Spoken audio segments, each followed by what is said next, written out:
নমস্কার বন্ধুরা। আজকে ইংল্যান্ড ভার্সেস ইন্ডিয়া ফার্স্ট টেস্টের লাস্ট দিন। প্রচণ্ড উত্তেজনাময় খেলাটা পৌঁছে গেছে। ফার্স্ট ইনিংসে দুজনাই যা স্কোর করেছে নীল হয়ে গেছে ধরে নিন। এবার সেকেন্ড ইনিংসে যার যা স্কোর থাকবে সেইখান থেকে যে জিতবে। তো ইংল্যান্ড গতকাল ভারতকে ভালোই চাপ দিয়েছে এবং ৩৬৪ রানে অল আউট করে দিয়েছে। যদিও ফার্স্ট ইনিংসের মতো সেম গল্পই ঘটেছে। ফার্স্ট ইনিংসে যেই পার্টনারশিপটা ভেঙে গেল, ব্যাস সবাই অল আউট হয়ে গেল। এখানেও তাই। ঋষভ পান্ত আউট হওয়ার পরে কেএল রাহুল কিছুটা খেলেছে, কিন্তু কেএল রাহুল আউট হওয়ার পরে লাস্টের দিকে জাদেজা কিছুটা জ্বলে উঠেছিল, তাও তেমন কিছু নয়। আর একটু রান করতে পারতো কিন্তু করতে পারেনি। ঠিক আছে, হোয়াট এভার। ৩৬৪, এখান থেকে দাঁড়িয়ে কি কি হতে পারে। আর যাই হোক, ড্র হওয়ার চান্স ভীষণ কম, যদি না বৃষ্টি হয়, এবং বৃষ্টির চান্সও খুব কম। তো সেই হিসাবে দেখতে গেলে হয় ইংল্যান্ড জিতবে নয় ইন্ডিয়া জিতবে। এবার গতকাল ৬ ওভার ব্যাট করেছে ইংল্যান্ড, তাতে করে দেখে মনে হয়েছে ইংল্যান্ড ভালো পজিশনেই রয়েছে। একটা উইকেট হারায়নি, ৩৫০ রান আর দরকার। অবশ্যই ইংল্যান্ড চেষ্টা করবে ফার্স্ট ১ ঘন্টা আটকে রেখে, তারপর যদি কোনোভাবে মেরে রানটা করতে পারে সেটার চেষ্টাই করবে ইংল্যান্ড।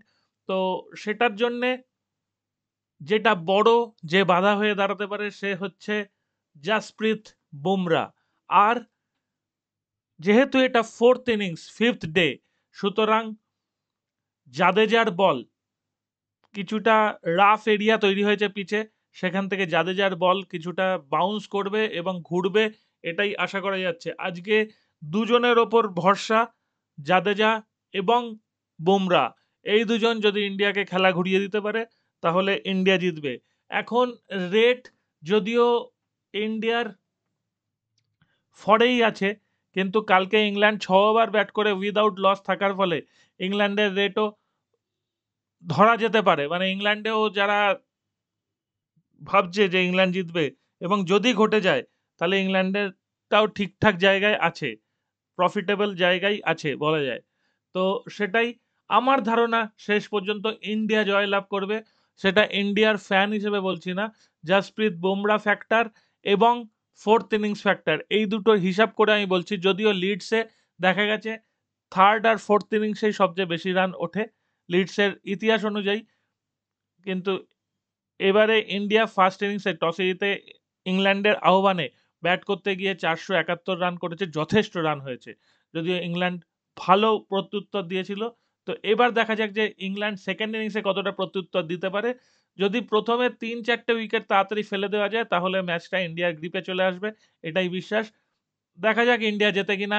আমার এখনো পর্যন্ত ধারণা ইন্ডিয়া জেতার চান্স 60-70%, বাকিটা ইংল্যান্ডে জেতার চান্স। ড্রয়ের চান্স বৃষ্টি না হলে নেই। আপনারা খেলার আগে কমেন্ট করুন, খেলার পরে তো জানতেই পারবো কি কি হচ্ছে। আপনাদের কি কি মনে হচ্ছে তাই কমেন্টটা করুন, এবং ইন্টারেস্টিং একটা পজিশন দেখা যাক। সবাই ভালো থাকবেন। টাটা।